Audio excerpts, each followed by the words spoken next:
yang terhormat Ibu Kepala UPT SPF SD Impres Kampus Ikip, yang saya hormati rekan-rekan Bapak Ibu Guru serta adik-adik mahasiswa dari PPD Prajabatan LPTK UNM.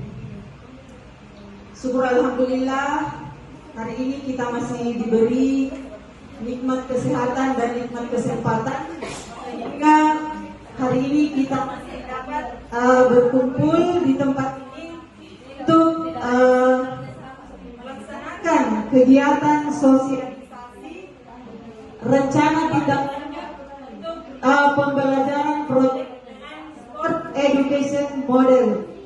Jadi ini adalah salah satu rancangan proyek yang insya Allah akan saya laksanakan di UPT SPF SD Impres Kampus Ikip.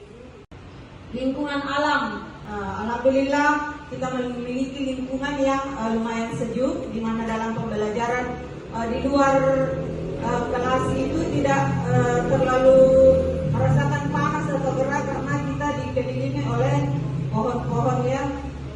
Dan yang terakhir modal fisik kita memiliki bangunan, lapangan, dan kalau untuk di PJOK sendiri ada peralatan olahraga yang mendukung. Dan kalau di senam ini yang biasanya kita gunakan manfaatkan untuk aset fisik itu seperti ini speaker aktif, LCD yang digunakan untuk belajar, mempelajari gerakan-gerakan. Yang itu menurut saya aset-aset yang sudah kita miliki di sekolah yang bisa kita manfaatkan dalam melaksanakan proyek yang akan dilakukan. Kemudian rencana evaluasi. Rencana evaluasi itu yang pertama evaluasi terhadap tujuan pembelajaran. Apakah tujuan pembelajaran yang saya sebutkan tadi itu bisa tercapai.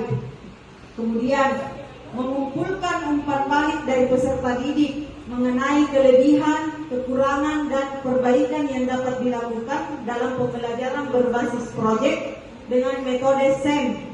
Jadi kita mengadakan umpan balik kepada peserta didik bagaimana dengan pembelajaran yang sudah diberikan dengan model proyek ini, model berbasis proyek dengan metode SEM.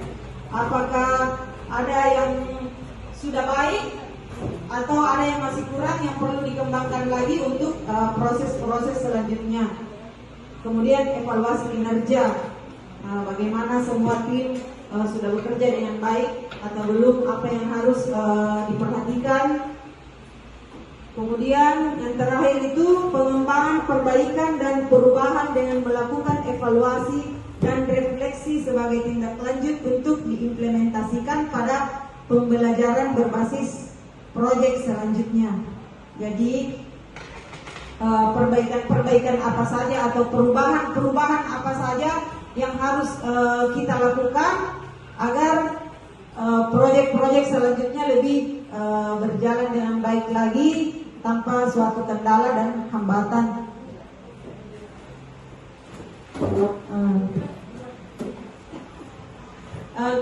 Ini kemungkinan tantangan yang akan muncul atau hadir dalam proses pelaksanaan proyek.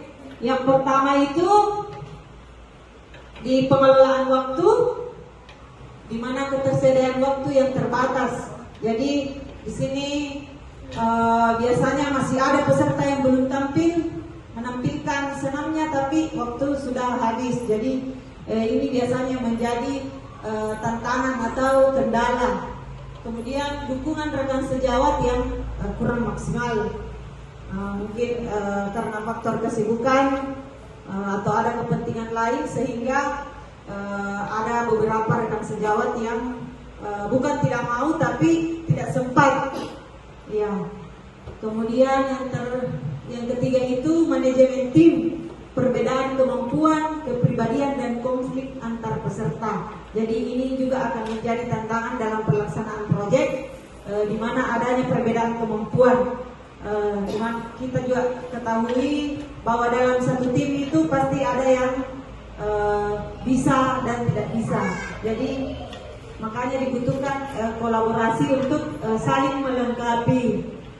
Kepribadian dan konflik antar peserta ini juga sering terjadi dalam sebuah tim. Dari kemungkinan tantangan ini tentunya ada solusi yang bisa kita terapkan untuk menghadapi tantangan-tantangan tersebut. Yang pertama itu pengelolaan penjadwalan ulang yang lebih efektif dengan melakukan penjadwalan ulang.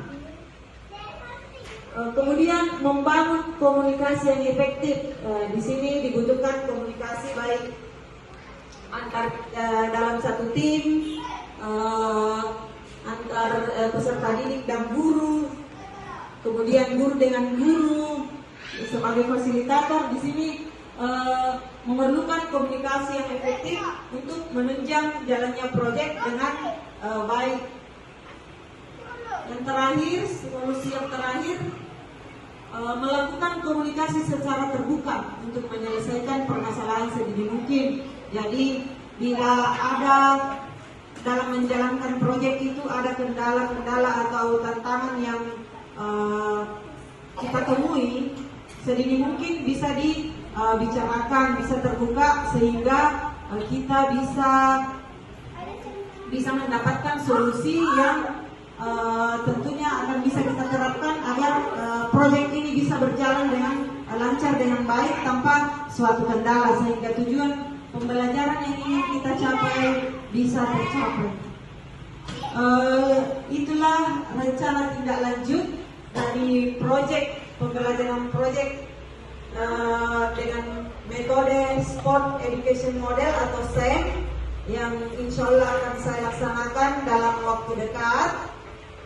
Saya mengucapkan terima kasih kepada Bapak Ibu atas waktunya, meluangkan waktu untuk mendengarkan rencana tindak lanjut tentang rencana proyek saya, karena pada saat pelaksanaannya guru-guru juga akan terlibat, rekan-rekan juga akan terlibat menjadi fasilitator dalam pembelajaran. Jadi sekian, sekali lagi terima kasih. Wabillahi taufiq wal hidayah. Wassalamualaikum warahmatullahi wabarakatuh.